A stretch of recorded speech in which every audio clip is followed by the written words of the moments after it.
Ey, Sero und Josh Negron, ich schwöre, ich weiss nicht, in welchem Film ihr zwei gerade lebt, aber vergesst bitte nicht, wo ihr herkommt. Vor allem du, Jolas, kennen eigentlich so Asien und Brunnenkarren. Yo, was geht ab? Ich bin's AZ von der Carmen Gang. Da ist der AZ. Was geht ab? Jenny ist da. Checkt alle kurz und bündig, der beste Podcast überhaupt. ja, der Melodie.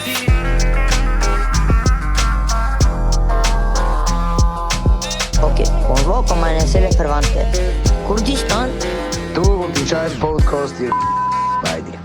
Schön und gut, aber ich verstehe den Hack immer noch nicht. Das ist kurz und bündig Morgen.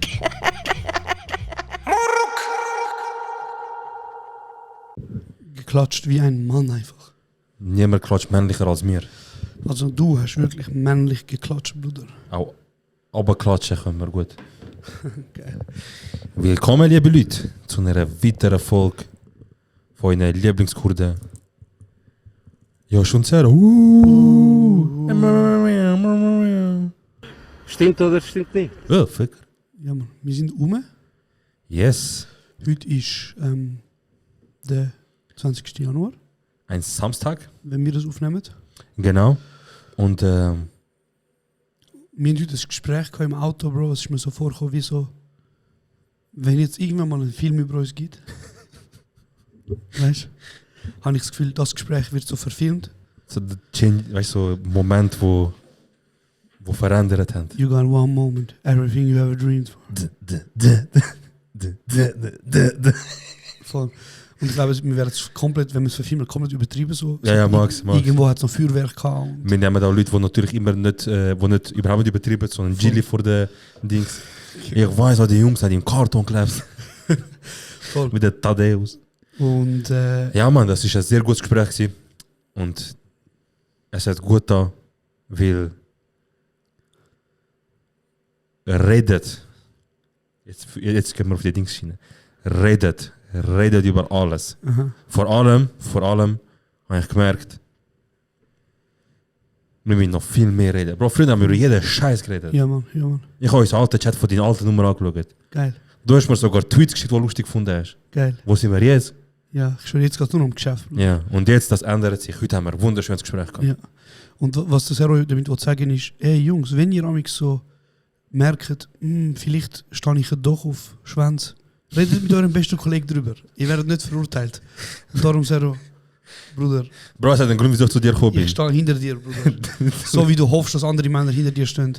Aber ich stecke nicht rein. Ja. Redet mit euren Kollegen, Mann. Redet mit euren Kollegen, redet ganz offen und ehrlich. Genau. Ja, Mann, Bruder, Ja, ist mir gerade etwas in den Sinn gekommen. erzähl halt mal. Du hast das zu Genüge erlebt, Ja, zum guten Glück nicht mehr, ja. aber Sonntagsverkäufe. Ui, grusig. Also du hast erstens mal beim größten Kapitalismus Sonntagsverkäufe durchgezogen Mhm. und dort ist ja wirklich so, am Schluss vom Feierabend, hey, haben wir Oh, euch das das ist so... ganz schlimm gewesen. Ich glaube, die werden uns auch nie sponsoren, darum D- können wir offen sagen. Das wird nicht, das Nein. wird die neue Ausschaffungsroboter 2.0. Nein, darum Apple ist ganz schlimm gewesen. Ich habe bei Apple gearbeitet. Bruder, du hast mir Sachen erzählt und ich habe gedacht, die Film wird Ja, nur ja. in Amerika gelebt. Nein, Weil dort die verstand ich leben zum das, einen die auch. leben das, ja. Aber die bringen den Film full jedes Tor. Ja, ja, also das ist so... Kannst du mal bitte erklären, wie... Nur schnell, ich habe vorher erklärt, sagen, klatschen. Kannst du mal kurz den Leuten erklären, was ich damit meine Ja. und wo ich Feierabend eigentlich abgelaufen ist? Nur mal das. Also, man muss so sagen, jeder Tag hat angefangen mit einem Update. Checkst? Aha, es ist über Nacht Sachen passiert. Oder ja, was? Anders, sonst Bro, ja, also Die so- irgendwelche Marketing- und Psychologie-Hurenkinder haben sich gedacht, ey, die Missges, die einen Dreck verdienen und abgefuckt werden und von der ersten und vordersten Front von unseren Kunden gefickt werden, tun wir ihnen ein Wort geben für Morgensitzung, wo man mit der Marke Apple verbindet. Oder? Mhm. Aber auch trotzdem den Jargon hat von Business. So Startup-Vibes, Genau. so Szene, ja. Und darum haben wir jeden Morgen ein Update gemacht. Und jeder muss sagen, wie mutig er ist. Und jeder, also immer der Shift-Leader, das darfst du ja nicht, also bei Apple arbeiten hat wie so zwei Regeln, die du nicht darfst brechen. Ja, Die erste Regel ist, du darfst kein Samsung-Handy haben, ja, fair. kein Android. Und die zweite Regel ist, du darfst nicht Wörter benutzen, Also du darfst nicht deutsche Sachen sagen, wenn es auf Englisch geht. Bruder, das ist ja... Also nein, das ist jetzt ein bisschen übertriebener Witz, aber die lieben ja, hey, ich gebe dir noch schnell ein Update. Update. Update oder weißt du Mit so. der Trump, du. Oder es gibt nicht eine Empfangsperson, es gibt einen Welcome Manager. Und die so, wenn die so ein bisschen Apple-Sprache reinfitzen, weißt du, dass man die Apple-Business-Sprache so Sachen auf Englisch oder sagt halt und so. Ich glaube auch ein bisschen der Silicon Valley, English, American Startup-Vibe, Ja. weißt du, so reinbringen, als würden sie nicht Kinder in Bangladesch arbeiten lassen. So, By the way, jetzt wird es Indien. ja. Also, es ist nicht schlimmer, aber Ah, ja, fair, jetzt ist Indien. da ist auch sehr viele Leute, als wenn dort ein paar... Auf jeden Fall, ja, die lieben es einfach. Was lieben es? Was soll ich hier sagen?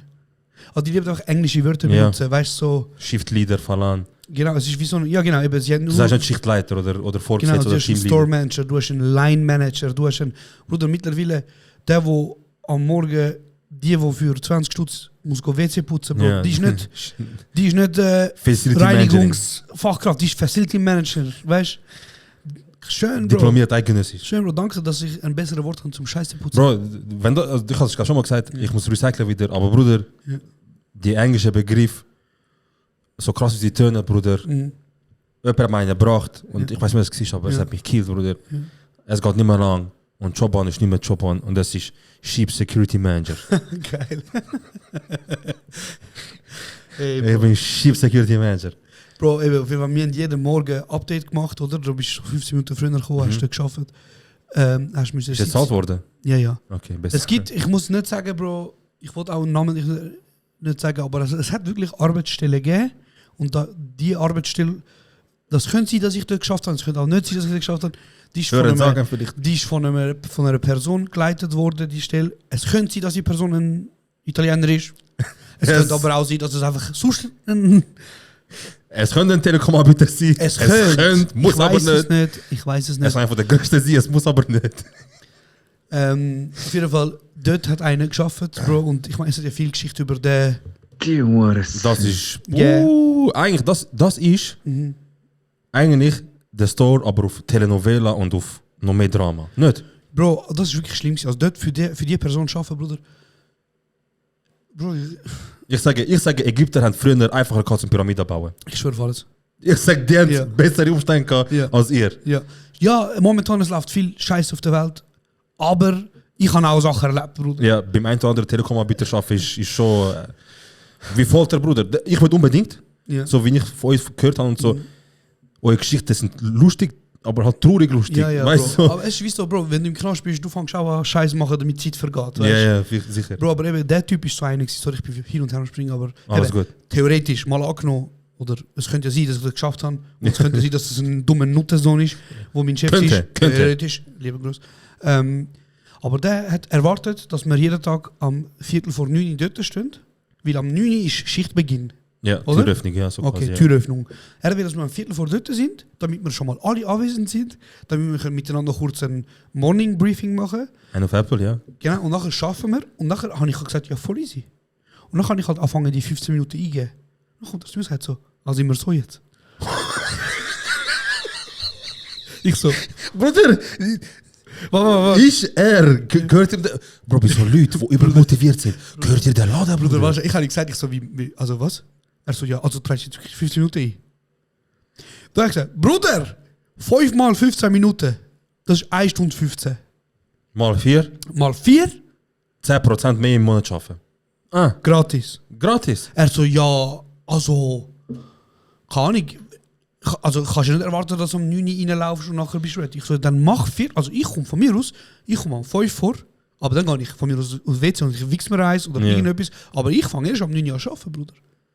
Und du kannst nicht von mir erwarten, dass ich am 4 vor dort bin. Und er sagt so, ja, wir sind ja da am Chillen. Es hat noch Ey. gefällt, dass er sagt, wieso? Ah, dann verschießt du auf die anderen. Weißt du, der Gaslighting. Ja, ja, er ist voll und nachher, Bro, stell dir vor, er sagt so, ja, weißt du, bist ja da mit deinen Kollegen. Ich weiß nicht, was du für ein miserables Leben hast, du Hurensohn. Aber ich stehe nicht am Morgen auf und denke so, geil, ich gehe jetzt meine Friends. Es ist nicht scharf, So. ich hänge mit meinen Kollegen. So, ich und meine Kollegen zusammen von Kapitalismus und gefickt werden. 8,4 Stunden, so Ja. geil. Und darum, Bro, fick dich, Alter, du bist ein richtiger Miski gewesen.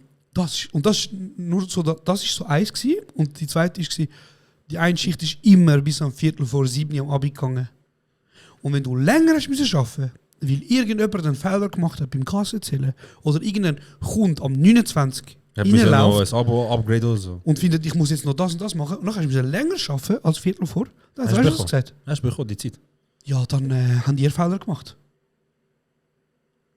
Also rein theoretisch könnte ein Kunde am 59, Ja. 30 Sekunden nach 59 könnte reinkommen und sagen, ich will das iPhone Pro 15 Pro Max kaufen. Ich muss ihn ja bedienen. Wir müssen ihn bedienen. Das Ding ist eben, was unsere Mitarbeiter alle damals gemacht haben, ist Aha. wie so, du merkst, Bruder. Ah, System. Er Krass. sagt, oh Bruder, das System ist am Arsch. Und amigs haben sie es nicht locker lassen. Und dann hat er angefangen so bedienen. Sachen am anrühren. Ups. Sachen am anrühren. Was haben sie iPhone? Da, du. Und so. Er sagt iPhone, Samsung. Sorry, er ist das Handy nicht, verpiss dich jetzt. Ja, 4 Bro, Abend. ist schon genau so.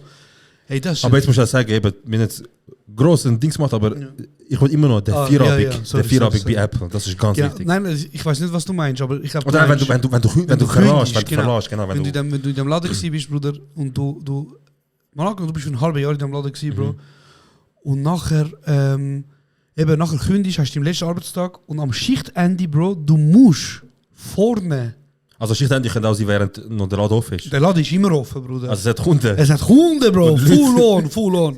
Glattzentrum, man. Gladzentrum an, also, Bro, es ist 4:45, Bro, du willst gehen. Du, der Zug kommt in 9 Minuten, wenn ich jetzt schnell Und ich laufe. bin das Ding ist eben so, bevor ich gegangen bin, ich habe jedem noch gesagt, ich so, du bist ein elender Nuttersohn gewesen. Die fand Ich er so, fick. du, dich verwünsche ich irgendwann. Ich will ein berühmter Podcaster. Wart, bis ich im Podcast sage, was für ein Missgeburt, ich fick deine Freundin. So. Ich habe allen gesagt. Und nachher, Bruder, hast müssen vorne. Du kannst das Wort, ich kann das Wort nicht. Wie heißt das? Da Hochzeit. Oh Mann, das ist ja wohl die Story. Du hast so gemacht, in dem Moment macht Ding da. 4D, Bruder. Das habe ich gerade verschrocken. Woody. Woody. Ich habe gerade wegen die richtig gemacht, das ist gerade der Moment.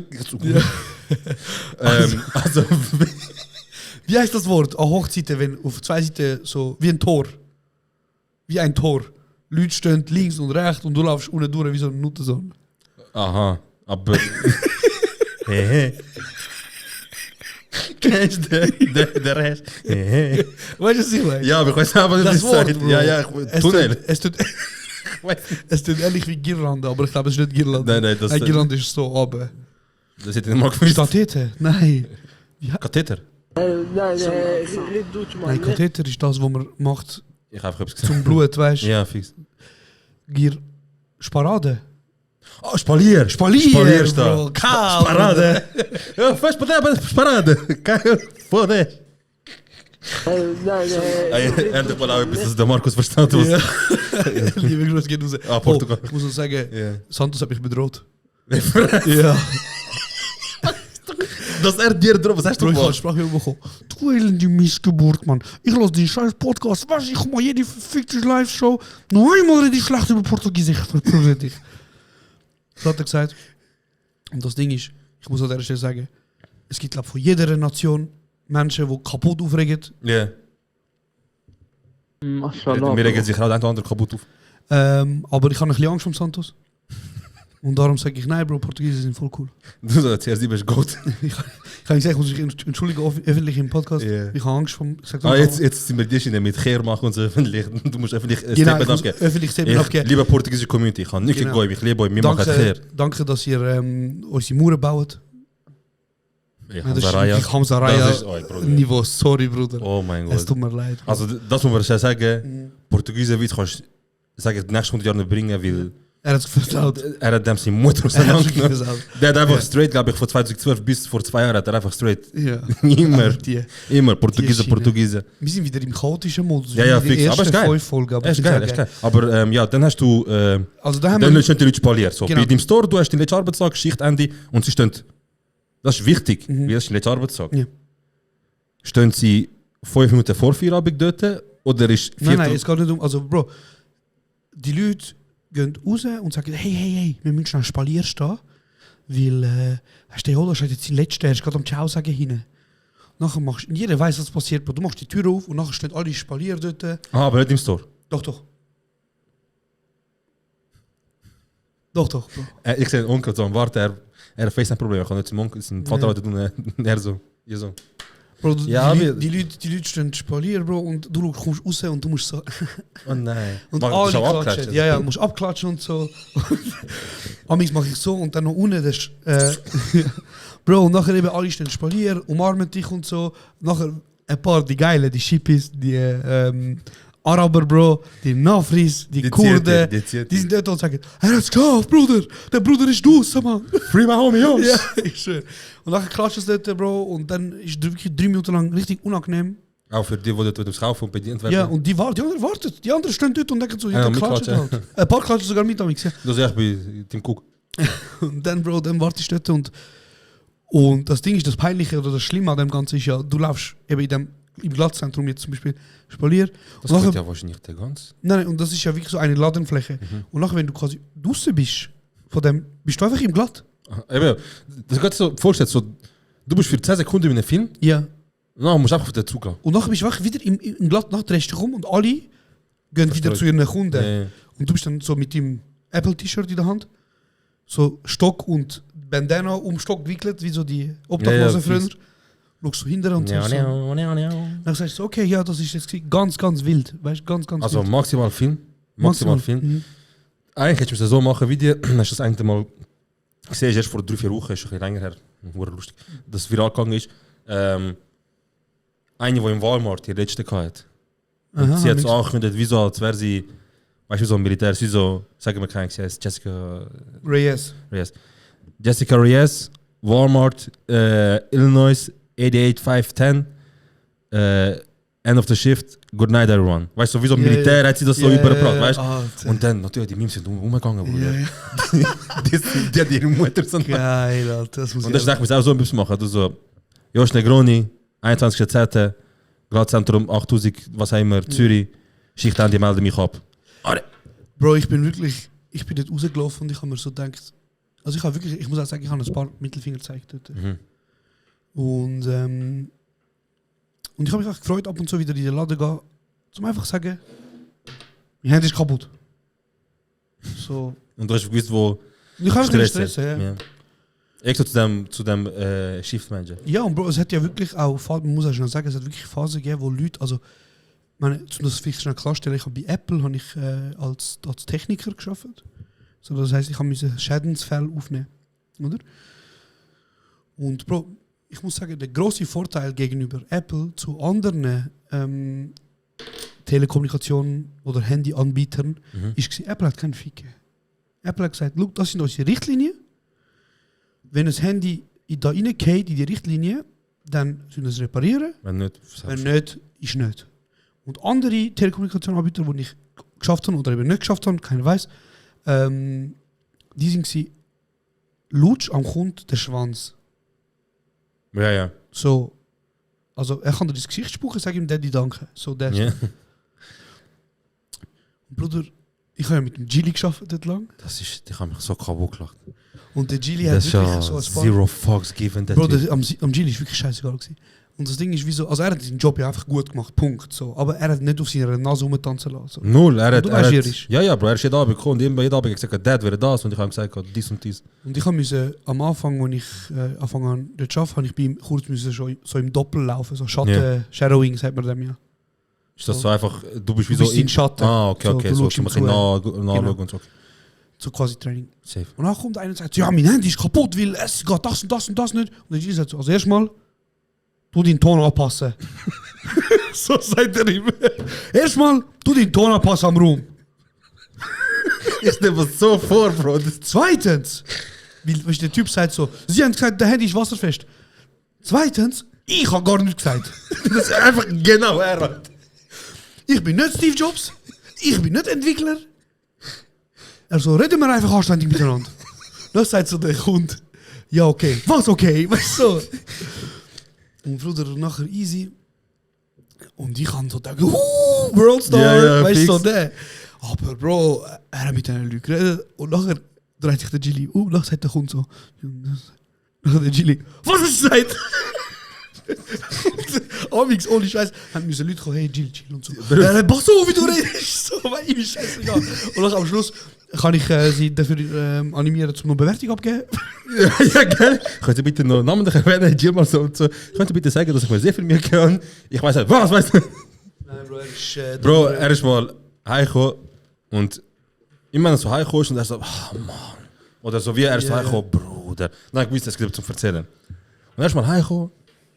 Er so, hey, eine ist gekommen. Er so, Bruder, ich wollte eigentlich nur sagen, aber es sind immer die verdammten, weißt du, sagt er so. Ja. Sag mir nicht was. Nein, nachher, er so, er kommt. Und schon mal, wie er anfängt. Als würde ich ihm etwas schulden, Bruder. Ja. Er kommt und sagt, das und das fehlt. Ey, morgen kann ich dir geben. Ja, ich schwöre. Er soll nicht dir das geben. Oh Mann. Scheiße, ich bin verschrocken. Woody hat mich auch verwünscht. Geil, Bro. Er ist jetzt am Ziehen. Ja, erzähl weiter. Hoi, Baby. Und nachher weiß ich so, okay, weißt du, und ich habe mir gedacht so, ich so, Bruder, kann doch nicht sein, dass du bin bei dir, der Hund anfängst. Ja. Und das ist okay. Ja. Und er sagt mir so, original, er so, der Typ hat ihn so gestresst, Ja. dass der Typ irgendwann gesagt hat, ich will den Chef sprechen. Ja. So, der Chili so, sicher, kein Problem, Moment. Ja. Er geht, kommt wieder führen, er so, mein Chef sagt scheiß auf dich. Und dann, er so, das geht nicht, also, Bruder, ich finde auch ganz Ja. schlimm und so. Er ist Und dann hat sein Chef gerufen und ich glaube, sein Chef ist eben auch, weil er sagt, ich verstand, wieso er so reagiert, weil sein Chef geht auch nur fix. Ja. Sein Chef Also, weißt- ruft und sein Chef sagt so, er so, hat er nicht gesagt wegen dem? Ja, dann selber schon. Also man muss eben auch sagen, so, es ist alles fair. Also weißt du, so, Ja. ich meine, schau, zum schnell kontextualisieren, warte kurz. Zum schnell eben den Kontext reinsetzen. Amix, und das ist ein wahrer Fall, der passiert ist, Bro. Nach einer wahren Begebenheit. Ich weiß nicht, soll man ein Rollenspiel daraus machen, soll ich einfach erzählen? Nein, komm, ich erzähle einfach. Erzähl. Bro, der Typ, also eine Frau kommt rein und sagt mir, ja, mein Handy ist kaputt. Und dann sage ich, okay, ja, gut. Dann leitet sie auf den Tisch und Bruder, das Handy sieht wirklich, also du siehst, das Handy hat brennt. Bruder, ich wünschte, ich würde Witz machen. Lass raten, Ja. bitte. Sie so, ich habe eine Tasche da, ich bin im Zug gewesen, ich steige aus dem Zug aus, nehme so eine Tasche, einfach so gewesen. Bruder, ich weiß nicht, eben, habe ich die Geschichte erzählt oder... Ich glaube, Aber das das mit Ding brennende ist- Handy, aber vielleicht auch schon, weißt du. Bro, es hat brennt, Bro. Und ich so, ja, erzähl dir mal, was passiert ist. Und dann sagt sie mir, ja. Also, ich habe die Tasche rein da. Ich so, ja. Legitim. Dann bin ich einkaufen. Und dann bin ich heimgekommen und dann habe ich mein Handy ausgenommen. Und dann war es so gewesen. Handy verbrannt. Ich so machen, Tasche so machen, Handy verbrannt. Und ich so, also, Feldhandteil von der Geschichte? Nein. Haben sie nicht, die Tasche nicht brennt, komisch, du weißt nicht. Also, Bro, du siehst, das Handy, ich schwöre, es hat ausgesehen, als wäre ein Panzer drüber gefahren. Bro, es ist schon dreist, wie Bruder, aber versuchen, wie schaust du mir ins Gesicht und sagst mir, ich kann das so, also so habe ich rausgenommen. Ich sag dir ehrlich sagen, sie hat gesagt, so, neues Handy kostet mich so viel. Entweder, also ich sag, entweder hat sie gesagt, ich will das Geld nicht ausgeben, oder sie hat gesagt, ich habe das Geld nicht. Und sie so, gut, wenn ich mich einfach so quer wie möglich stelle, was viele Menschen denken, Ja. so quer wie möglich immer sagen, nein. Irgendwann sagen die, okay, da. Und ich sage, es ist so ein Mensch gewesen. Ich weiß nicht, weil 100%, Ja. das habe ich schon ein paar Mal gehört, Leute sagen so, egal Bruder, sag einfach, keine Ahnung, ich weiß nicht, was schon passiert, die müssen dir helfen. Verstehst du, die müssen. Ja. Also Bro, ich habe schon oftmals an Leute geholfen, die vielleicht nicht unbedingt hätten müssen, Ja, aber safe. das sind geile Sachen gewesen. Und darum, Bro, ich habe gedacht, komm, ich helfe. So. Das ist der. Aber Bro, ein paar, also weißt, es sind, ich kann wirklich nur von wahren Begebenheiten erzählen, Bro. Einmal ist auch eine reingekommen und sie so, ja, mein Handy hat Wasserschaden. Dann sage ich, also sie sagt, mein Handy geht nicht mehr. Nachher schaue ich an, Bro, und du siehst, mein geschultes Auge sieht, es hat einen Wasserschaden, Bruder. Ich weiß, wie das aussieht. Ja. Halt. Trotzdem, ich nehme Taschenlampe, ich leuchte rein, ich sehe einen Wasserschaden. Ich sage ihr, das hat einen Wasserschaden. Dann sagt sie, komisch. Weil die Hände sind ja wasserfest. Und dann sage ich, also erstmal, eben, die Handys haben eine Zertifizierung, die heisst Hat sie nicht A49. gesagt? Kennst du TikToks? Stefan will es wissen, von TikTok hat mir gesagt, Ja. mit Artikel sonst. Und nachher, Bro, habe ich gesagt, ja, eben, es hat eine Zertifizierung und die Zertifizierung heisst, das Handy ist bis zu 1,5 Meter unter Wasser, kann es noch funktionieren. So. Und ich so, ja, was ist denn passiert? Dann sagt sie, ja, ich habe es gewaschen unter dem Ding, Lavabo oder so. Lavabo oder irgendetwas, oder ich bin im Meer oder was weiß ich. Dann sage ich so, ja, eben, Salzwasser ist es nicht fest, erstens. Und zweitens, das heisst nicht, dass sie mit dem Handy können in die Badwanne gehen. So, das ist nicht die Idee. Die Idee ist, dass wenn etwas passiert, so. Aber ich so, schau, faktisch, es hat einen Wasserschaden. Das heisst, da ist Wasser reingekommen. Dann sagt sie, ja, aber wieso sagen sie dann, es ist wasserfest? Ich so, schau, ich kann ihr nicht helfen. Dann geht die Frau raus, kommt zurück mit Telefon, gibt mir Telefon in die Hand. Mein Mann will mit ihr reden. So, hä? Ich so, wo ist Emanzipation? Ich nehme Handy, ich so, ja. Sie haben in der Werbung gestanden, das ist wasserfest, ist das? Ich so, was gleich dann habe ich gesagt, so sie, Spaß. schauen Sie, ich bin keine Hotline. Also entweder sie kommen vorbei, aber dann sage ich ihnen genau das Gleiche, was ich ihrer Frau gesagt habe. Oder sie rufen an, oder sie so, ja, sie hören von mir. Heiß, Bro. Also, verständlich, was juckt mich das, Bro? Ich habe meine Prozess, ich kann die ab. Aber er denkt so, dass der CEO von zu dir ins Tor kommt. Ja. Oh, scheiße, das Scheiße. Ich muss schnell aufschreiben. So. Was hast du eigentlich wollen sagen, dass du es gesagt hast, den Namen? So. Du musst kurz sagen, was du gesagt hast, dann kann ich ansaugen, wie ich voll weg. Ich auch. Okay, Auf jeden Fall ein schlimmer Job gewesen. ja. Aber aufgrund von dem, Ja. was ich von dir gehört habe, mein Bruder hat auch geschafft. Du bist so behindert. Also, du bist wirklich. Also ich kann es dir nicht anders sagen, also du bist dumm. Wirklich. Die Leute denken, ja, weißt du, ich hab, nee. Mein Bruder, nee. Also wir haben jetzt recht lange diskutiert, ob wir den Namen rausnehmen oder nicht. Dann haben wir uns darauf geeinigt, dass wir es wahrscheinlich rausnehmen. Und jetzt ist es einfach Und wieder 2 Sekunden passiert. später sagt er hat schon wieder. Ja, aber auf jeden Fall. Okay. Also, mein Bruder hat beim gleichen Arbeitgeber geschafft, der Joldas hat mit dem Arbeitgeber geschafft. Vielleicht. Auch andere Kollegen, ich muss sagen, also, es hat so Zeit gegeben, wo wir ja teilweise zu dritt dort geschafft haben und nachher ist ja ein persönlicher Krieg aus dem geworden, irgendwie Ja. gegen David gegen Goliath, wortwörtlich. Ja. Und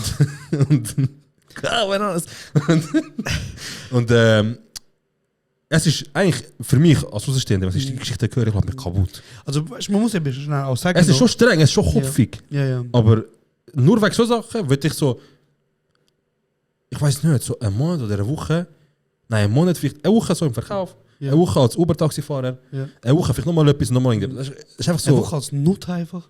fix. Bro, das Ding ist eben, man muss schnell sagen, zum Beispiel, rein theoretisch, wo ich die Lehre gemacht habe, Ja. ich habe Mitarbeitende, also mit Studis gehabt, Mhm. mit Lehrlingen gehabt, die nicht im Verkauf geschafft haben. Beste Leben. Ja. Beste Leben, Bruder. Dann ist es richtig gut gegangen. Es ist einfach, Detailhandel ist einfach, Bruder, also schon nur, wo der Eros einmal erzählt hat, was er geschafft hat und er hat ja, also es gibt ja glaube ich so 2, 3 Hotspots, Ja. wo man, egal was man in diesem Hotspot schafft oder in welchem Laden man schafft, es ist einfach mühsam. Ja. Ich kann namentlich sagen, Bahnhofstrasse. Glatt, Ja. Bahnhofstrasse, Ja. Shopping Tivoli Ja. und, Shopping Tivoli. und was soll ich noch sagen? Also Spreite, so, die sind, Ja, einfach eben Einkaufszentren, genau, und was soll ich Einkaufsstraßen. noch sagen? Irgendein Ort soll ich sagen. Somalia ist glaube ich auch nicht so. Ja, chillig. und Flughafen. Flughafen, ja. Das sind Orte, wo du weißt, einfach, egal welchen Job du ausführst, in Ja. dieser Konstellation wird es Ja. einfach mühsam. Ja, das stimmt. Es ist einfach ein bisschen anstrengender. Das stimmt. Und schon viele Geschichten gehört von jemandem, der am Flughafen geschafft hat. Und Leute gedacht haben, dass eben wie bei dir, Ja. dass dort eine Hotline ist. Ja. Leute sind mit Ordner gekommen, mit Rechnungen und Briefen und die so. Warum? Ja. Einfach nur warum. Ja, es ist schlimm. Es ist wirklich schlimm. Aber eben, was ich noch will sagen ist, der Verkauf ist im Vergleich zu allen anderen Tätigkeiten bei so Firmen, ne? Verkauf ist wie das Drittweltland, Bro. Ja. Im Vergleich- Ich sag dir So eine Pyramide einfach zu unterschieden. Bro, ich habe das Gefühl, die Corporate, sagt man dem ja so ein bisschen, also die Oberabteilungen oder all die anderen, sagen einfach den Verkaufsabteilungen, ey, macht etwas so. Und die Verkaufsshopmanager, was sie hören, ist, ich muss die Zahl erreichen und ich darf jeden ficken, um die Zahl zu erreichen. Ja, ja. Also ich kann ein Peach sein, um die Zahl. Bruder, und jetzt weißt, rückwirkend. Kann er? Ja. Bro, rückwirkend, Ja. wenn ich darüber nachdenke, wenn ich mit 1-2 Sachen zu aufgegangen wäre, Ja, es ist schon lange Feierabend. es wäre schon lang für Abend. Schon lang. Ich wäre Das wär- Snowden sein Vater Ich sag, gewesen. das wäre Kassensturz gekommen. Das wäre 100%. Bro, Das sind also auch Skandal dabei, ja, Bro. wo absolut nicht Absolut gehen. nicht gehen. Wo vertraglich steht, darfst du nicht. Ja, Bro. Bro, überleg mal das. Ich habe mit dem Jonah zusammen gewohnt, Ja. oder? Nur die Ausgangslage von dir, Ja. bei dem ehemaligen Arbeitgeber, Ja. ist eigentlich die Wunschausgangslage, wo man sich wünscht, so mit seinen Ängsten oder mit einfach guten Kollegen Ja. können in einem Geschäft arbeiten. Bro, wir sind 20. Ja. Dann ich wohne mit dem einen Kollegen zusammen, mit dem Jonah. Und der andere Kollege wohnt halt nicht mit uns, aber wir arbeiten alle 3 dort. Und wir kennen sie auch privat Wir alle kennen gut. uns auch privat. Ja. Also weißt du, so quasi, es ist wirklich ein Sitcom quasi, weißt du? Ja. Und dann gehen wir am ersten Tag, wo wir zusammen arbeiten, zur Feier des Tages, gehen wir zusammen Mittagessen. Die Geschichte liebe ich. Und das Ding ist so, jeder hat eine Mittagszeit, die ihm eingeteilt wird. Und dann kann ich zu jemand anderem gehen und sagen, hey, wenn du und ich den Mittag täuschen, dann kannst du später in den Mittag gehen und ich kann dafür mit dem in den Mittag gehen. Was sagen die Leute? Ja oder nein? Ja, fix. Wir machen das, wir gehen zusammen Mittagessen, am nächsten Tag werden wir alle 3 ins Büro zitiert vom Chef. Ich darf nicht mehr zusammen Mittag machen. Wegen? Ich weiß, kann der nicht Grund gern. ist King. Ich habe nicht gerne, dass sich Clique bildet, dass sich Gruppe bildet. Du Nuttensohn, ich wohne mit ihm. Der andere war einer von meinen besten Kollegen. Wieso? Also auch die Politik, die er damals betrieben hat, hat ja dazu geführt, dass Klicken gegeben haben. Also er hat nicht ein Arbeitsklima geschaffen, wo gesagt hast, keine Ahnung. Bro, schlimm. Und gleichzeitig, die andere Geschichte ist eben auch so etwas. Er sagt an Sitzungen, die unbezahlt sind, oder die Viertel von 9 Sitzungen, Der Young CEO. sagt er, ey, mir ist scheißegal, Ferien könnt ihr eingeben ab Datum X, ab Punkt 12 Uhr. Die ersten, die eintreffen, haben Priorität. Ich sehe ja im Mail. Ich, der Jonah, der dritte Kollege, wir geben gleichzeitig ein, dass wir zusammen in die Ferien gehen, unseren Sommer. Und wir wissen, wir sind die Ersten, die es eingeben. Wir haben umgefragt. Wir haben eingegeben, der Zeitraum mit extra Zeitraum genommen, wo keine Schulferien sind und, dass wir zusammen in die Ferien gehen. Er gibt uns nicht. Er sagt, ich will euch nicht zusammen Ferien gehen. Ich will nicht sehen, dass ihr lustig habt und Nachher dass ihr es sind gut ihr habt. Ja. Weißt du so? Wieso? Weil er einfach keine Kollegen gehabt, Bro. Also wenn andere happy sind, wenn ich nicht happy bin, darf niemand Ja. happy sein. Bro, Young King. Einfach so Aussagen. Und da ist einfach so Aussagen gegeben, Bro.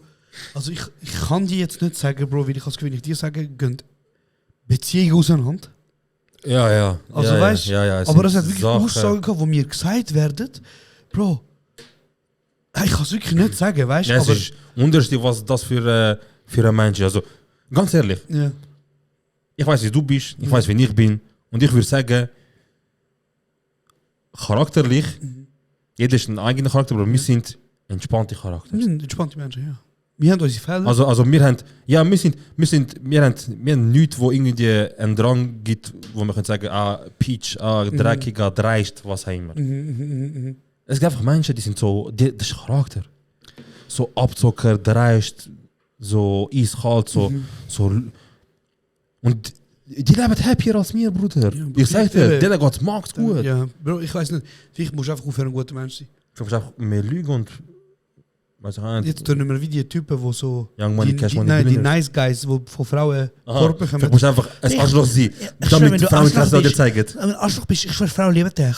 Du musst einfach anfangen, sie wie Scheiße behandeln. Ja. Und dann sagt sie so, hey, Das soll mag ich dich heimbegleiten? Dann sagt sie, ja, Dann begleite ich sie heim. Und dann sagt er, ja, wenn wir ficken. Dann sagt sie, hey, look, ich habe nicht so Interesse. Oh mein Gott, ich schwöre, wenn ich ein Arschloch wäre, du wärst gar mit mir im Bett gekommen, komm, bin ich ein nice guy. Dreist Leute. Ey, Bro, Ja. sorry, Woody. Bro. Ja. Außerhalb von der Schweiz. Ja. Hast du schon mal jemanden bestochen? Oder jemandem von jemandem Bestechung angeboten bekommen? Weißt Wieso Kann- sagst du außerhalb von der Schweiz? Wieso gehst du davon, dass ich innerhalb von der Schweiz das bekomme? ich glaube, du bist hinaus. Aha, ja. Es geht so darum, kann auch sein, dass zum Beispiel irgendwo an der Grenze irgendwo mal etwas nicht da hast, oder vielleicht auch in Türkei oder so, Ja. so der Classic. Ja, habe ich effektiv noch nie gemacht. Aber einmal waren wir in Griechenland, in Paros. Und wir sind in einem Club. Gewesen. Und ich bin dort im Film, ich weiß nicht, ob du dich erinnerst. Ja. Ich habe jeden Film von dir miterlebt. Ja. Und dann habe ich dass wir einen Tisch haben. Ja, Und das war so wie ein Mykonos dort. ja, fix. Naxos, glaube ich. Oder keine Ahnung. Also, du Naxos meinst du? Oder Mykonos, ich weiß gar nicht. Irgendwo sind wir gewesen, und dann haben wir einen Tisch haben. Mhm. Das war ein edles Gebiet. Gewesen. Dann hat uns die an der Tür so gesagt, ey, ich können nicht rein, so, quasi, wir sind voll. Dann habe ich gesagt, Jungs, ich regle. Das war in Naxos gewesen, Naxos. wo wir nachher gesagt haben, wenn wir kein Geld haben, Ja. wir gehen jetzt auch irgendwie Geld auftreiben. Also, Genau. egal was ist, wir gehen heute den Dings. Aber ich bin ja dann zu ihr gegangen und ich habe so eine 10-Euro-Note gefaltet in meiner Hand. Und so angegeben. so, ich glaube, Und ich so, wir schau können die Lounge über. noch mal, ob du einen Tisch hast. Dann sagt sie mir, nein, wir haben keinen Tisch. 10 Euro, Bruder. Ja, ich weiß nicht, was ich mir überlegt Weißt du, habe. sagen wir, langsam schon 1000er oder so. Ja. Schau gut. Übertrieben nicht, weißt du? Ich so, schau noch mal. Sie so, Dann hast du nachher im Club auch die einen Drinks gemacht Ja. und nachher bist du irgendwann mal gekommen, du bist so ein bisschen gut angetrunken gewesen. Du so, hey Jungs, ich habe Drinks bestellt. Wir gehen und nachher, was ist es? Bro, ich habe ihr 10 Euro Trinkgeld gehabt. Die hat mir fast den Schwanz gelutscht, Bro. Bro, der an der Bar hast 10 Euro gegeben. Du so, ich habe einen Wunsch. Ja, immer wenn wir kommen Drinks über, ohne reden. Ich habe gesagt, schau, los zu. Oder, Wo das herkommt, hat es noch mehr. nachher du kommst, Jungs, ich habe geregelt. Was? Ganz Abend mit Drinks. Wieso? Ich habe 10 Euro gegeben. Ich so, morgen, das ist nochmal ein Drink. Ich check nicht. Was sie hat gegeben? Egal. Auf jeden Fall, also wenn wir, okay, das heißt, außerhalb von der Schweiz, Also so das ich habe Maximum. einmal einen Bestechungsversuch Okay, in der probiert. Schweiz? Ja. Erlebt oder gesehen? Nein. Okay, so. Türkei Ja. und in Serbien, Du bist ja viel mit dem Auto in die genau, Türkei und in Bulgarien. Bulgarien. Bulgarien, so. Jetzt habe ich gelesen, etwas gelesen, Bruder. Was? In Biel, Biu? Ja. haben Angestellte von der Stadt Biel haben sich bestechen lassen, zum den Ausländeraussweis geben. Krass. So, aber jetzt los halt zu. Ja. Es war nicht so, gewesen, dass es bekannt war, man gibt dem Tausiger und der gibt das raus. Ja. Sondern, du hockst jetzt gegenüber mir und wir haben das Gespräch wegen dem Ausländeraussweis verlängern Ja. oder dir erteilen. Ja. Und er sagt, ja, schwierig. Also geht es um Asyl? Es geht um Ausländeraussweis. Ah, okay. Also, Genau. Ja. Und er sagt so wie, schwierig. Aber, Der Beamte. ja, Ja. aber Aber? für so und so viel können wir es vielleicht regeln. Sicher nicht. Ja. So, das ist nicht alles. Kannst du dir vorstellen, was er bei Frauen gefragt hat? Nein. Ja. Er hat gesagt, Ist hey, es eine Person, die das gemacht hat? es sind mehrere gewesen. Ja, In Biel. Bill. Stell dir vor, du musst einen Schwanz oder zu mit Biel bleiben.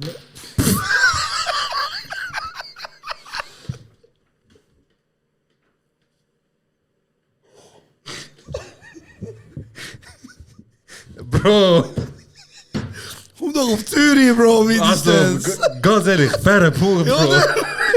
Wenn du schon so etwas machst, dann geh doch auf London, Dubai, Mumbai, Bin einfach Biel. Bier. Alter, du sagst ganz so mit Bier Ausland bekommen, Bro. Also auf jeden Fall, ich kann wieder auf Ernst ansprechen, aber das ist ganz geil. Das ist nicht schlecht. Ja, sie hat stark gewesen. Sehr, sehr neu kennst du wieder, ja. Ja, fix.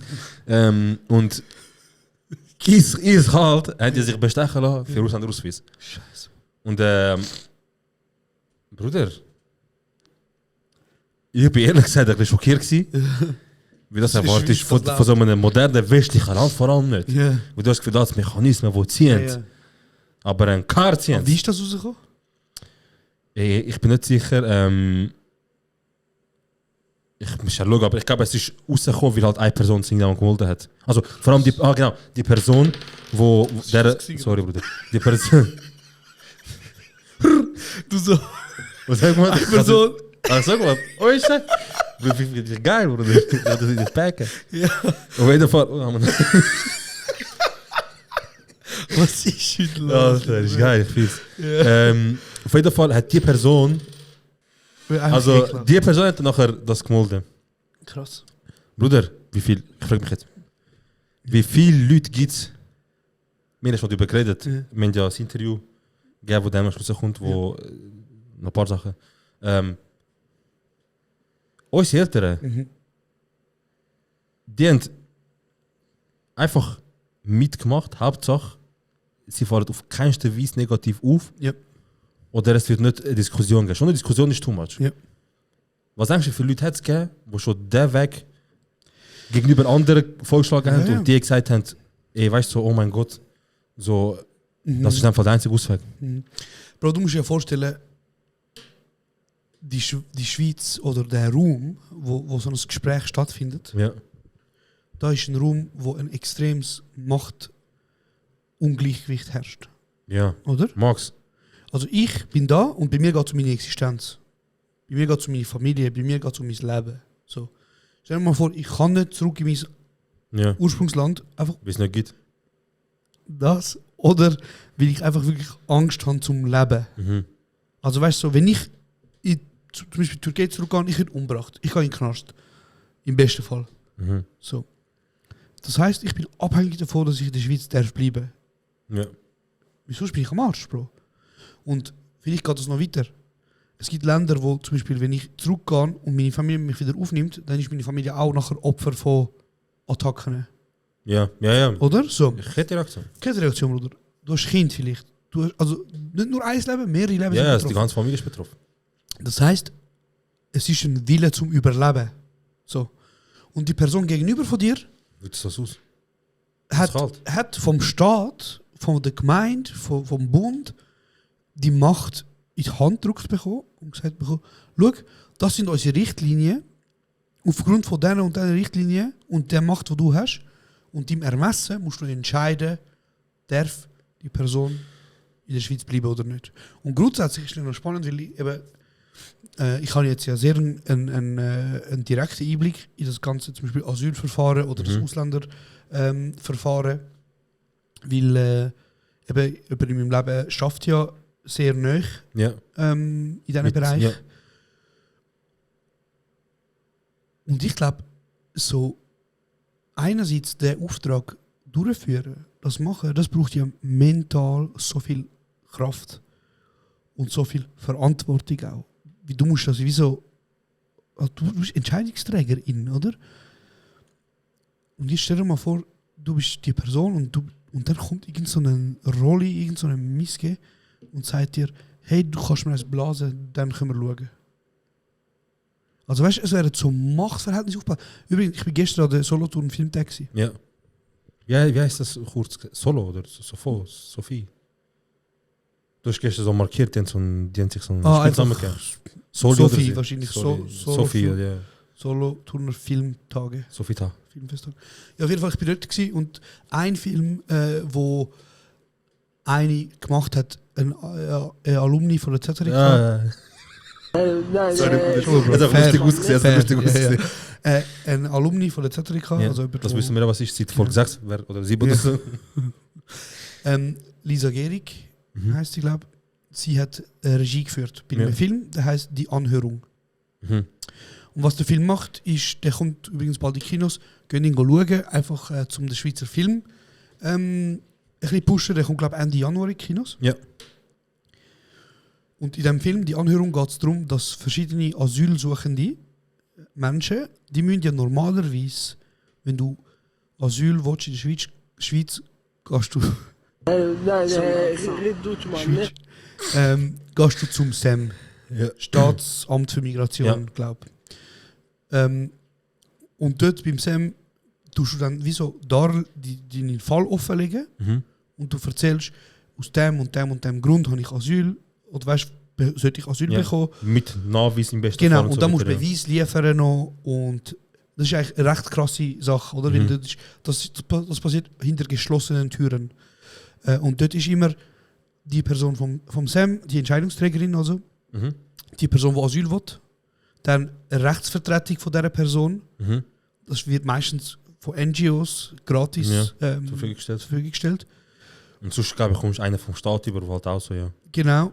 Und eine Übersetzerin oder Übersetzer und ein Protokollführer. Also 5 Menschen in einem Raum. Eine Person erzählt von ihrem Leben und wieso das Leben gefährdet ist.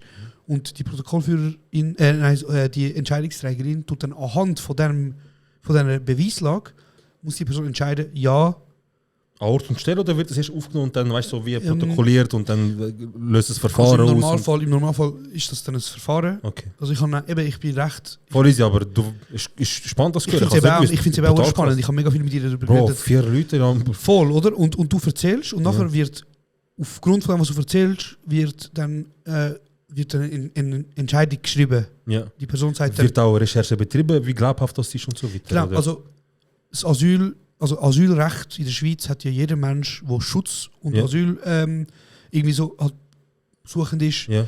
Und wenn halt keine Möglichkeit besteht, zum ins Land zurückzugehen. Dann gibt es noch etwas, das nennt sich irgendwie, das ist das Dublin-Verfahren, das ist auch noch spannend. Ja.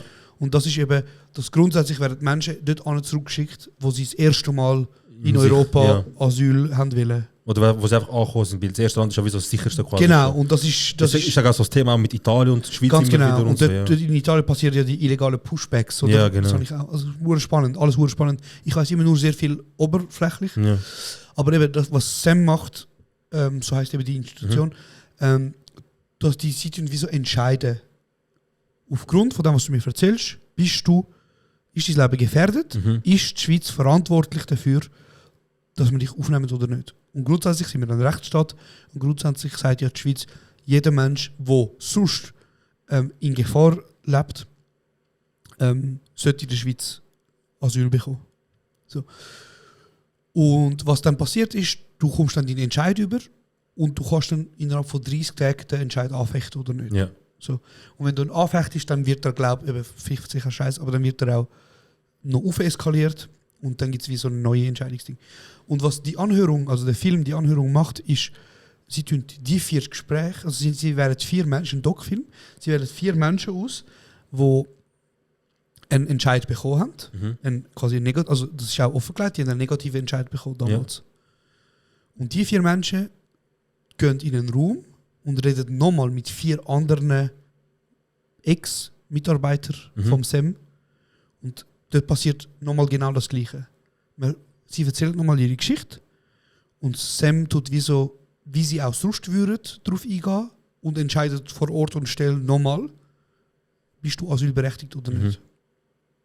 Das ist so die Synopse vom Film. Okay. Das ist ein sehr spannender Film. Also mehr so zum zeigen, wie es abläuft. Genau, es geht darum, dass man die verschlossenen Türen hinter dem Sam eigentlich mal offen leitet und sagt, und ich finde wirklich einen sehr spannenden Film, Bro. Also ich kann ihn Es ist wirklich spannend. Es ist wirklich spannend. Wir haben mit unseren Eltern geredet. So. Ich weiß, wie hier und da mal, immer, weißt so, mal der Verwandt ist gekommen und ist ihm gerade im Verfahren. Dann kommst du mit über, okay, weißt du, die reden darüber, so, was wichtig ist. Zum Beispiel, mein Vater ist einer von der Ersten gewesen, zum Beispiel. Ja. Und nachher sagt er so, ja, früher ist es so gewesen, schau, dass du die und die Dokumente ganz dabei genau. hast, so und so Szenen. Genau. Weißt du, früher ist so noch aufgeschmissen, da ist schon niemand. Voll, Bro. Und ich meine, für uns, ich weiß nicht, ob du dich erinnerst, aber wo meine Mutter damals wie so Asyl angefragt hat, da, oder wo mir auch viele Menschen geholfen haben. Ja. Ich weiß nicht, aber früher ist glaube nicht so easy gewesen. Dolmetscher ist nicht vom Staat zur Verfügung gestellt worden. Mein Vater hat gesagt, Kurdisch hat es früher keinen. Genau, du hast mich selber auf Türkisch, weißt du, oder halt je nachdem auf Arabisch oder auf Persisch und so, wie das so schauen. Und ich erinnere mich an Zeiten, wo ich in dem Raum war oder nebendran und mit Spielzeug gespielt habe, während über das Leben entschieden wird. Ja, sehr. Weißt du, so. Und darum ist es ein krasser Film. Ja. Das Ding ist, was man jetzt auch noch muss sagen, ob der Film gut ist oder nicht, das ist dahingestellt. Ja. So, das kann jeder für sich selber entscheiden. Viele Leute, die ich kenne, haben dort mitgewirkt. Einer von meinen Lieblingsdozenten war Produzent dort. So, also ich finde, es ist ein Film, der sicher mal eine spannende Frage macht oder eine spannende Idee hat. Oder? Die Idee ist, wieso das Asylverfahren zeigen. Und das Staatsamt für Migration oder Staat und irgendwie die andere haben sich ja bereit erklärt und den Film auch unterstützt. Oh, was? Also krass. Genau, die sind ja, also sogar die oberste Chefin, glaube ich, ist das vom also ich weiß nicht, ob ich richtig sage, aber ich glaube, Staatssekretärin für Migration ist auch anwesend an der Premiere gestern. Krass. Und nachher hat es eine riesige Diskussion gegeben über den Film, oder? Und was ich halt wie so muss sagen ist, der Film, meiner Meinung nach, ich kann nicht viel spoilern, aber der Film zeigt ja, wieso die 2 Seiten und wie du dir kannst vorstellen, ist der Tenor vom Film am Schluss, dass man sich sagt, wer bist du, dass du dort hockst und entscheidest darüber, ob ich darf leben oder nicht. Dramatisch gesagt, Ja. oder? Weil die Person vom Sam hockt dort und sagt, ich habe jetzt deine Geschichte gehört, ich habe die Beweislage angeschaut und aufgrund davon muss ich entscheiden, ist es glaubhaft, was du sagst oder nicht? Und wenn ja, ist es Grund genug, dass du Asyl darfst. Ja, haben. safe. Das ist jetzt sehr abgebrochen. Ja, fix. Aber es ist, also weißt du, ich selber habe mich nie groß damit auseinandergesetzt, so wie das Verfahren abläuft. So, früher als Kind, sag ich dir ehrlich, ist es immer wieder ein bisschen präsent gewesen, weil Ja. mal hat der Onkel wegen dem etwas gehabt, mal hat der mal etwas zu erzählen gehabt. Und damals, ich sag so, bis eben so, meine Kindheit ist noch präsent gewesen. Und irgendwann mal hat der eine nach dem anderen, weißt du, so anfangen, entweder halt heimisch werden Ja. und Schweizer Pass bekommen oder halt weggegangen. Und ich weiss noch, mein Vater ist ein Blutsbruder, Ja. er hat das in Josh Negroni. Ja. Und der ist auch halt in der Schweiz gewesen. Und sie haben, ich glaube, der Antrag ist abgewiesen worden. Und für sie, Bro, ist keine Möglichkeit gewesen, Ja. also vor allem für den Vater, weißt du, ist nicht möglich, Bruder. Er muss, wenn er geht, dann muss er untertauchen. Und Ja, weißt du, ja. so dies. Bro, Und- sorry, bevor sorry, du sorry, ja, vergiss stimmt, nicht, aber ich wollte noch stimmt. schnell meinen Gedanken Ah, fertig sorry, machen. sorry. Vergiss aber nicht, ich Ja, finde es zu wissen. okay. Eben, über den Film kann man wie so urteilen, Ja. wie man will. Ich finde einfach, in diesem Film siehst du wieder mega fest, dass die Person, die Regie führt und die Person, die das schneidet, die Person hat mega Einfluss darauf, was du siehst. Oder? Weil 100 Pro. ich hocke im Kino für 1,5 Stunden und ich schaue für 1,5 Stunden einen Film und nach dem Film habe ich eine Meinung über das Ja. Migrationswesen. Basierend auf dem, was sie was von der sie- Katze draufkommen. Wo sie entscheidet, ich Ja. will das zeigen, oder? Und sie entscheidet halt, meiner Meinung nach, das ist wieder eine Geschmackssache, zum zu zeigen, hey, da kommen Menschen mit mega trauriger Story und gegenüber hockt ein Bürohengst Ja. und die Person entscheidet dann ja, nein. Ja, sie ist da mit Lebensgeschichte und Hoffnungsschimmer Genau, und das muss genau. klappen und er ist so Nummer 13 kommt heute. Fall Genau, Nummer 13, das ist, weißt glaub, du. ich habe Ja. das Gefühl, das, was der Film, das ist das Ziel vom Film. Ja, safe. Weißt du, was ich meine? Safe. Und das finde ich persönlich, also weißt du sowieso, ich habe eben sehr viel Einblick auf das Ganze, oder beziehungsweise, ich weiß nicht, ob ich es so kann sagen, aber ich habe ja eben, ich habe einen Mensch in meinem Leben, wo Mit so Sachen zu tun gehabt oder zu tun die hat. Angehörige gemacht hat Ja. früher, so, weißt? Und ich weiß einfach aus erster Quelle, Bro, das nagt an dir, weißt so, du hast so einen Druck auf deine Schultern, wie du hast ja, Es hängt von dem ab, Bro. Bro, es hängt von dir ab, plus hast du die Schweiz, die im Rücken steht und sagt, ey, du entscheidest jetzt, ob die Person darf oder nicht.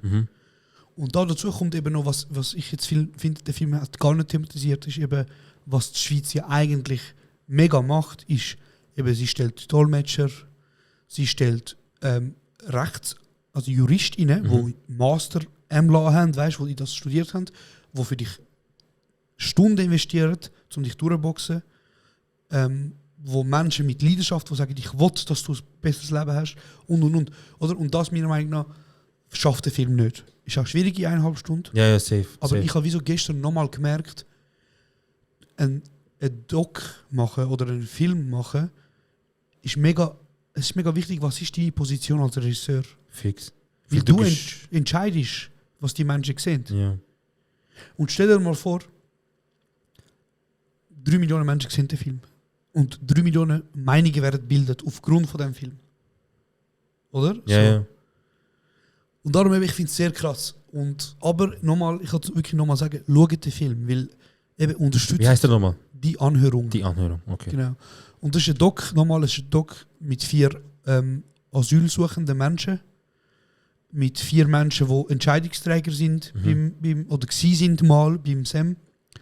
Und er zeigt, er ist sehr spannend, er lässt dich ein bisschen reflektieren darüber, über unsere Position in dem Ganzen.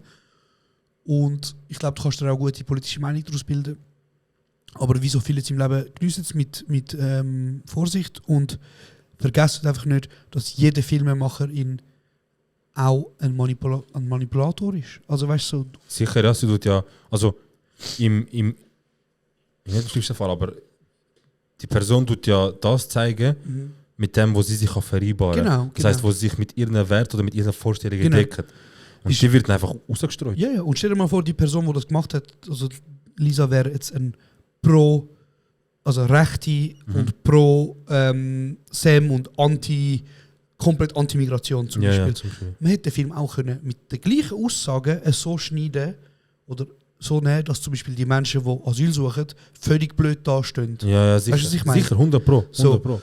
Und darum, ich finde eben einfach, das ist mir mega eingefahren und mega spannend, zum eben nochmal checken, krass, wir als Filmemacher, wir haben wie auch eine Aufgabe, weißt du? Ja. Und es ist nicht einfach ein Doc-Film machen in diesem Ausmaß, oder? Und eben zum Beispiel so Elisa, die in der Schweiz lebt, sie ist weiss, ich kenne sie nicht, ich glaube, sie hat noch nie das Gefühl von ich muss Schutz haben, Ja. ich brauche Asyl, irgendwo hat Ja. sie vermutlich, ist eine Vermutung, nie gehabt. So. Mhm. Und dann wiederum stellst du dir so die Frage, eigentlich müsste ja so ein Mensch, theoretisch so eine Regisseurin, müsste ja dem gegenüber sehr neutral stehen. Verstehst du? Ja, sicher. Und das ist halt der Film Müsst- nicht. Ja. Aber nichtsdestotrotz wirklich ein schöner Film, ein wichtiger Film. Und gehen ihn einfach schauen. Und Shoutout, Mauri. Und ja, die Anhörung. Bum, bum, bum, bum. Voll. Ja, Genau, die Blutsbrüder von dem... nein, ich kann es nachher sagen, was mir jetzt an uns kommt. Ich glaube, wir haben mal, also die Schweiz hat mal eine Initiative angenommen. Ja. Ich meine, schreibe mich täuschen, das ist jetzt wirklich... aber es ist einfach zu einem Zeitpunkt mal so gewesen, dass Leute, die so in Kosovo Asyl suchen, in 24 Stunden. Ja, so ein Speed-Asyl. Genau. Ja. Und, Bruder, Die Leute sind durchgedreht. Bro, Die Leute sind durchgedreht. aber Aber dafür hat Ukraine- andere... Aber dafür hat es andere schöne Nachrichten. Ja. Also, vielleicht für SVP ist natürlich perfekte News. Es ist ja per 1.1. glaube ich, ist es so, dass Kosovo-Albaner dürfen, wenn sie aus dem Kosovo ausreisen, Ja. aber jetzt 90 Tage, glaube ich. Ja. Oder 60 Tage, visa frei. Visafrei. Mhm. Genau. Auf die Schweiz Urime 100. kommen. Pavarsia und alle Saison Baustellarbeiter freuen sich Tschüss, jetzt. Alle ja, Gewerkschaften werden jetzt noch mehr müssen zu tun haben. Weil die anderen werden sicher noch mehr ausgenommen jetzt. Ja, Mann. Weil du siehst, schon nur auf der Baustelle. Jedes Jahr kommen irgendwelche Berichte raus. Die Baustelle hat Leute aus Polen, wo für 10 Franken pro Stunde arbeiten oder für 13. Der hat von da, der von da. Gut, wobei ich muss sagen, Ja. ich kenne keinen Schippi, Ja. der sich ziehen lassen hat. Die ziehen selber, Bruder. Nein, die wissen auch, wie rausholen. Ja, ja. Die wissen, wo was machen. Dort noch ein bisschen. Und ich meine nicht umgegangen. So. Nein, Finesse, Bro. Bro, die wissen, wo Hustler, was holen, Bro. Ja, Die- sicher, Bro. Muss auch. Und das muss man respektieren, Bruder. Ja, Mann. Respekt der Hustle, Bro. Das muss man respektieren. Also, wenn ich gesehen, wie Leute, die wir kennen von früher, die genauso alt sind wie wir, Mhm. die noch den genau gleichen Job machen wie sie der Lehre, Mhm. aber jetzt eine Familie ernähren, weil einfach der Hustle noch ein bisschen um ist. Mhm. Respekt. Respekt. Respekt. Hast du schon beim SBB gesehen am Schalter? Wer? Der Bruder, ein Kollege von See, fängt mit E an. Ich weiß nicht, wer du meinst. Ich zeige dir nachher, Bro. Auf jeden Fall, ich komme zum SBB-Schalter, um mein Abo verlängern, dass es ja nicht wieder einen Bus gibt. Ja. Und ich gehe den Ticket ziehen Mhm. und ich sehe von weitem so, ich mache so, weißt du, so müde, ich schaue so links, schnell, Ja. müde. Ich schaue so links so die Schalter, ich schaue so rechts, okay, und dann erkenne ich einfach ein Kollege von uns. Ich schaue so, er bedienen, weißt du. Mit E? Ja. Bro. Ja. So. Ich schieb's halt da, so. Und dann hast du ihn gesehen? Ja. Oh, Ja. der Bruder! Der Bruder, ja. Der Anzugträger! Ja, ja, normal. Ja, Bruder. ja, Ich bin ja. dort gewesen und eben, ich bin auch schon gewesen. Ja, weißt du? ja! Ich so, hey Bruder. Also, erst einmal gewartet, nachher ist er fertig bedient gewesen und die beste Nummer ist so 7 Nummer die vorne. Ja. Er so, Er so, komm. er so, komm Bruder. Ich gehe. Geil, das ist- Er so, was hat er einfach so, das, so, Bruder. SBB-Schalter und so, hä? Er so, ja Bruder, weißt du. Dann ich so, aber was hast du vorher gemacht? Bist du nicht Logistik oder so? Ja. Also, ja, Bruder, sie haben mir gesagt, weißt du, vielleicht willst du 1 Woche mal Front gehen, ein Jahr an Front gehen, vielleicht willst du wechseln, weißt du, weg von Ja, Logistik und so. Ich so, und? Er so, sagt er ehrlich, Bruder, per Kaffee ist beschissen, Bruder. Ja, ja. Gar keinen Bock. Und dann habe ich mich auch so gefragt, ich so, okay, Ja. gut, bei SBB am Schalter arbeiten. Ja. Hätte ich jetzt gewusst, dass ich SBB-Schalter gehen, dumm tun, Ja. dann habe ich mich Also, gefragt, ich so, Bro, erzähl, wie ist es einmal? Also, Bruder, die verdammte Nuttersöhne denken, SBB, sie haben Gleis mitgebaut, ihr Vater ist gestorben, die fragen Sachen. Und dann frage ich so, Bruder, ich habe gehört, Busse kann man auch da, weißt du? Ja. Also, man kann, Bruder, aber sagt ehrlich, gar keinen Bock. Manche schlimm. Ich so, ja, Bruder, ich mach so Stefan, Bruder, wäre geil, Bruder. Ja, Sag dir ehrlich, Bruder, ich hab gar keinen Bock. Gar Ich so, keine Lust zu ja. arbeiten. Ich so, ja, voll easy, ich verstehe dich, Bruder. Ja, das ist so eine kurze Begegnung, wo mich gefreut hat, ihn gesehen. Wirklich, es ist immer so 2-mal im Jahr mit seiner Frau. Er hat das Kind, gell? Ja, sag ihm so, hoi, fertig. Nachher sehe ich ihn, rede mit ihm kurz, wir lachen. Er haut seine Sätze einfach raus. Ja. Ich denke, wieso, Bruder, wieso? Einfach, Bro. Lauf einfach, Bro. Die Frau steht hier, lauf einfach. Ja, Ich schwör, dumme Sieg, Bro. aber ich liebe ihn, er ist richtig lustig, Bro. Immer ich muss lachen. Geil, man. Ja, Mann. Bruder, meinst du, oder? Ja. Ja. Also dann von... Nicht schlecht, Bro. Mach ihn, komm. Vielen herzlichen Dank an der geschaut. Nicht vergessen, unsere Birthday-Show, wo wir jetzt auch können sagen, die zweite ist jetzt auch Ausverkauft, man. ausverkauft. Unsere Zusatzshow von der Birthday-Show ist ausverkauft. Wir freuen uns riesig, weil die kommen, für die gibt es News und spätestens nach dieser Show haben wir auch alle News. Bis dahin, eine gute Woche von uns zwei und passt ganz gut auf euch auf. Kuss.